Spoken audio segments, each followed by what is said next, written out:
Hello students, good morning. BA first year की class में स्वागत है आप सभी का। तो हम भौतिक भूगोल का अध्ययन कर रहे हैं। आज हम जिस सिद्धांत का अध्ययन करेंगे वो सर्वाधिक मान्य सिद्धांत है, जिसका नाम है बिग बैंग थ्योरी या महाविस्फोट सिद्धांत। ये सबसे आधुनिक सिद्धांत है और सर्वत्र मान्य सिद्धांत है। तो जो बिग बैंग थ्योरी है यह बेल्जियम के पादरी थे जॉर्ज लेमेटेयर, उन्होंने यह सिद्धांत दिया था 1960 में। पादरी के साथ ये वैज्ञानिक भी थे और 1967 में इनके सिद्धांत को विशद रूप से जो वैज्ञानिक है उन्होंने इसे आगे बढ़ाया था। तो आज है अपना सिद्धांत बिग बैंग थ्योरी या महाविस्फोट सिद्धांत। एक सिद्धांत दिया था ये 1960 में जॉर्ज लेमेटेयर।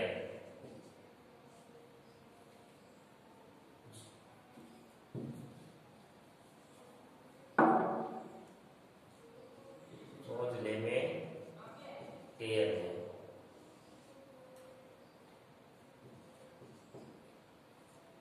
ये पादरी और वैज्ञानिक थे, बेल्जियम के निवासी थे।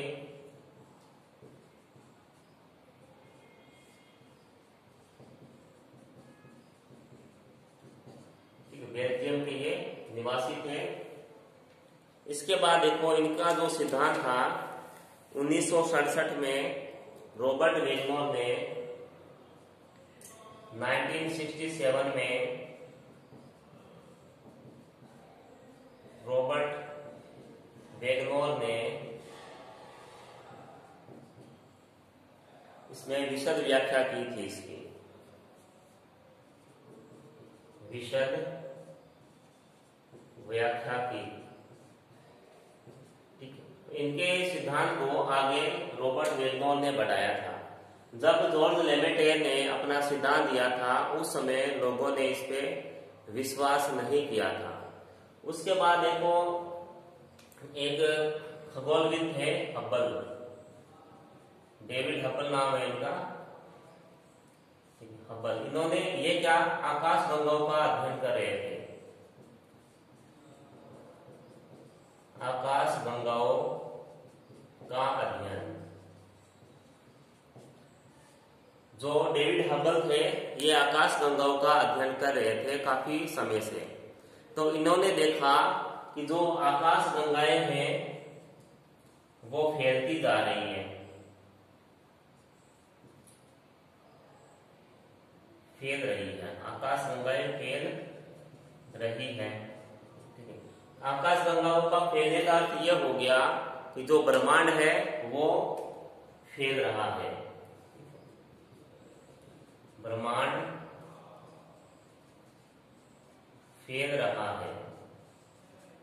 जब हबल ने यह बात कही तब जो जॉर्ज लेमेटेयर है इसके सिद्धांत को बहुत अधिक लोग फिर मानने लगे थे।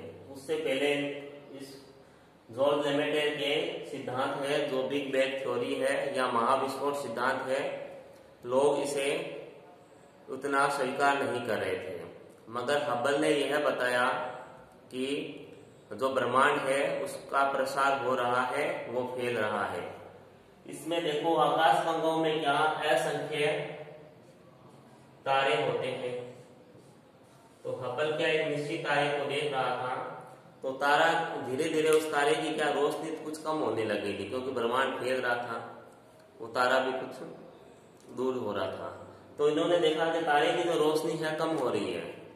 तब उन्होंने अपना हबल ने सिद्धांत दिया था कि ब्रह्मांड का जो प्रसार हो रहा है।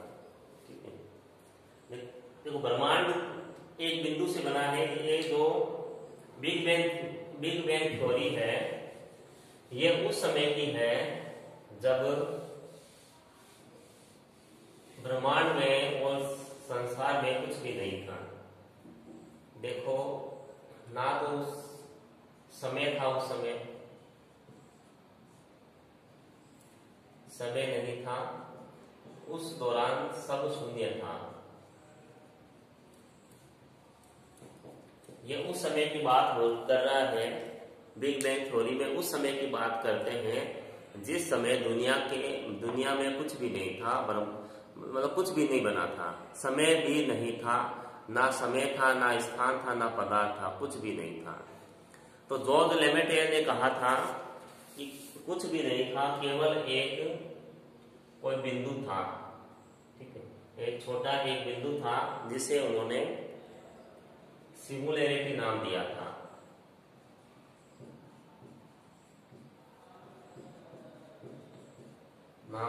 सिंगुलैरिटी, केवल एक बिंदु था, छोटा सा, पूरे ब्रह्मांड के मतलब ब्रह्मांड भी नहीं बना था, बस एक बिंदु था और कुछ भी नहीं था।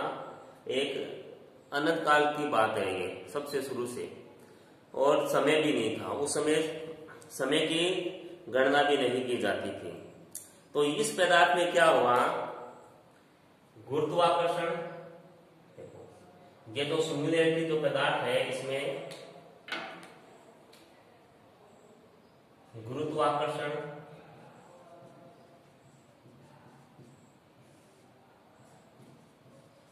ऊर्जा और घनत्व, ये तीन चीजें इसके अंदर सर्वाधिक होने लगी थी।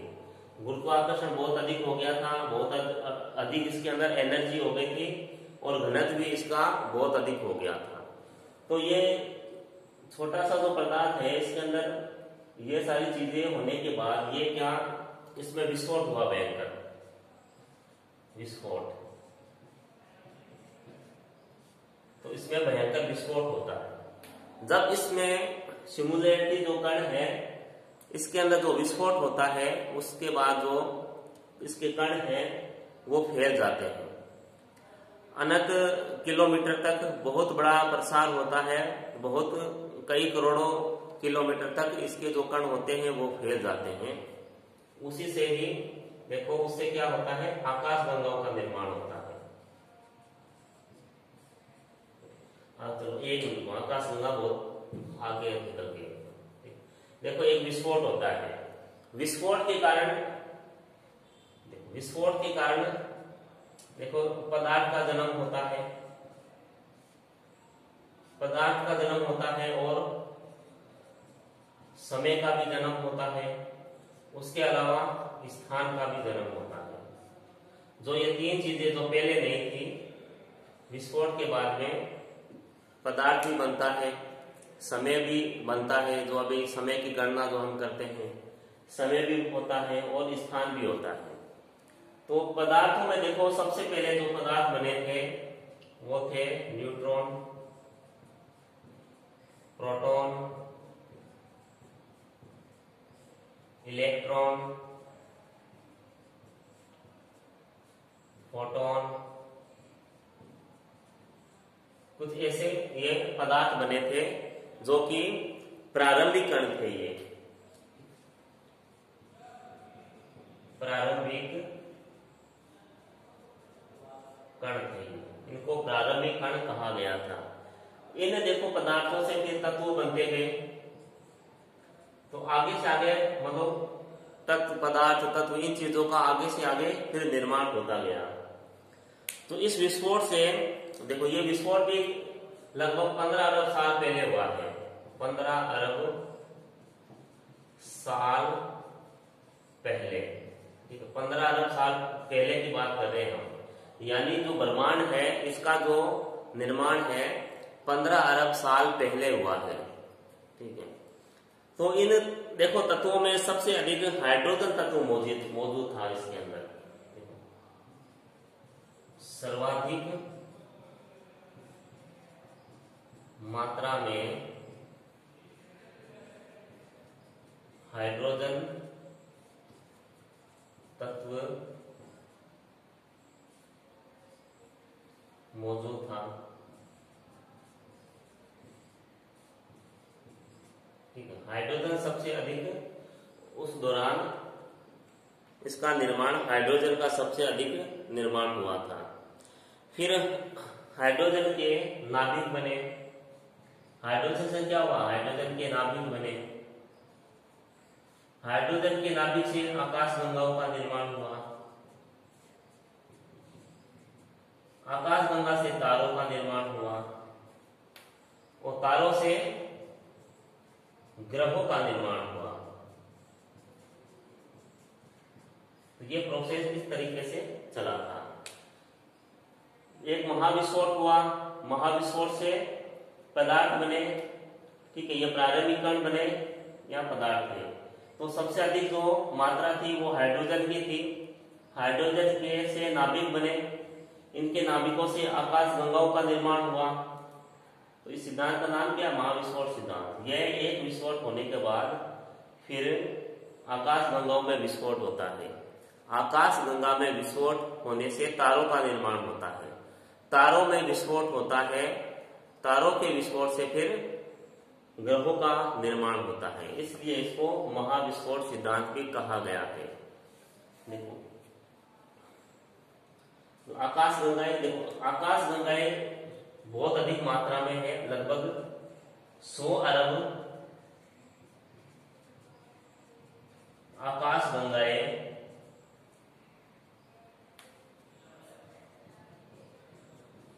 ब्रह्मांड में है। 100 अरब आकाशगंगाएं आकाश में है। और जो आकाशगंगाएं हैं उनमें क्या है? लगभग 100 अरब तारे हैं।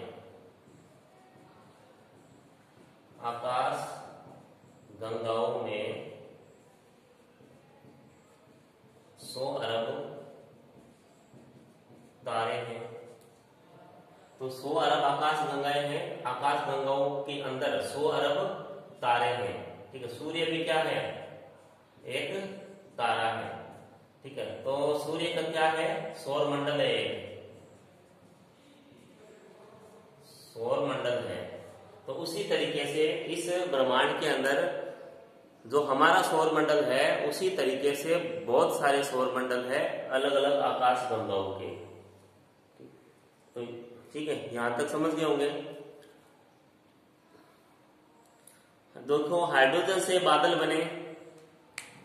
जो बादल बने थे वो करोड़ों किलोमीटर उनकी लंबाई थी, ठीक है। इन बादलों से निहारिका यानी नेबुला का निर्माण हुआ था, ठीक है। फिर बादलों के अनेक झुंड बनते गए, जिनमें कहीं घनत्व इनका अधिक था और कहीं पर घनत्व कम था। जो निहारिकाएं हैं उनमें गैसों के पिंड बनने लगे थे, जिसमें हाइड्रोजन के नाभिकों का संलयन होने लगा था, जिससे हीलियम गैस बनने लगी थी। अब देखो जो सूर्य है, जो तारा है, इसमें देखो सर्वाधिक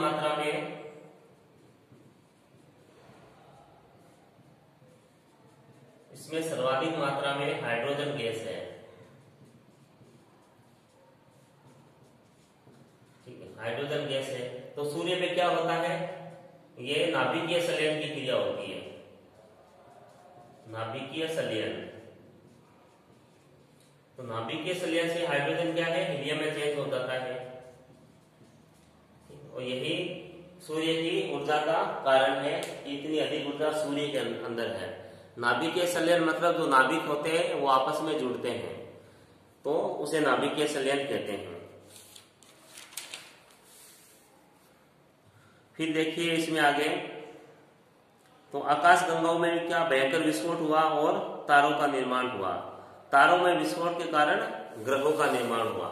तो ये सिद्धांत बहुत बड़ा आसान सिद्धांत है, कोई भी मुश्किल नहीं है इसमें। एक कण देखो, वापस बता रहा हूं, एक छोटा कण होता है जिसे सिमुलैरिटी कहते हैं, ठीक है। इसमें गुरुत्वाकर्षण ऊर्जा और घनत्व बहुत अधिक मात्रा में हो जाता है, जिसके कारण इसमें विस्फोट होता है। इसमें विस्फोट के कारण पदार्थ, समय और स्थान का निर्माण होता है। पदार्थ में देखो प्रारंभिक पदार्थ बनते हैं, न्यूट्रॉन, इलेक्ट्रॉन, ये प्रोटॉन, फोटॉन, ये प्रारंभिक कण बनते हैं। इनसे तत्वों का निर्माण होता है। तो ब्रह्मांड में सबसे अधिक हाइड्रोजन तत्व मौजूद होता है। फिर हाइड्रोजन के नाभिक बनते हैं। नाभिक से आकाश गंगाओं का निर्माण होता है। आकाश गंगाओं में विस्फोट होता है। आकाश गंगाओं में विस्फोट के कारण तारों का निर्माण होता है। तारों में विस्फोट होता है। तारों के विस्फोट से ग्रहों का निर्माण होता है और ये फिर धीरे धीरे ठंडे होते जाते हैं तो ये ग्रह का आकार ले लेते हैं। तो इस तरीके से देखो अंतरिक्ष का निर्माण, अंतरिक्ष का ये अपने ब्रह्मांड का निर्माण इसी तरीके से हुआ है। तो ये था बिग बैंग थ्योरी या महाविस्फोट सिद्धांत जॉर्ज लेमेटेयर का, जो कि सर्वाधिक मान्य सिद्धांत है और सबसे आधुनिक सिद्धांत है। और इस सिद्धांत के लिए एक बहुत बड़ा प्रयोग किया गया था। ये फ्रांस और स्विट्जरलैंड की जो बॉर्डर है, इनकी सीमा है, वहां पे एक भूमिगत एक सुरंग बनाई गई थी। उसके अंदर ये जो कण थे, प्रारंभिक कण थे, इनका आपस में टकराव कराया गया था। उसमें दुनिया भर के वैज्ञानिक इकट्ठे हुए थे। वैज्ञानिक ब्रह्मांड की उत्पत्ति का जानने का भरसक प्रयास कर रहे हैं। तो ऐसा ही एक महाप्रयोग किया गया था फ्रांस और स्विट्जरलैंड की सीमा के पास। भूमिगत एक प्रयोग किया गया था जिसमें जो कण थे उनका टकराव कराया गया था। तो ये महाविस्फोट सिद्धांत है। यही समाप्त होता है। अगर कुछ ना आए समझ में तो आप पूछ सकते हो। तो ये अपना देखो पहला लेसन था पृथ्वी की उत्पत्ति, वो अपने कंप्लीट हो जाती है। तो इसमें जो सिद्धांत है अपनों ने कर लिए हैं। पहले देखो कांट का सिद्धांत किया था, कांट का वायवीय सिद्धांत। फिर लाप्लास की ये निहारिका परिकल्पना, और कल हमने किया था जेम्स जीन्स की ज्वारीय परिकल्पना, और आज बिग बैंग थ्योरी की है जॉर्ज लेमेटियर की। तो इसके बाद नेक्स्ट वीडियो में हम लेंगे पृथ्वी की आंतरिक संरचना, कि पृथ्वी है वो किस तरीके से बनी है, उसके अंदर कौन से पदार्थ है, कौन से तत्व मौजूद है, पृथ्वी अंदर से तरल अवस्था में है या ठोस अवस्था में है या गैसीय अवस्था में है, क्या है पृथ्वी के अंदर, वो हम नेक्स्ट वीडियो में जानेंगे। तब तक घर पे रहें और स्वस्थ रहें। धन्यवाद।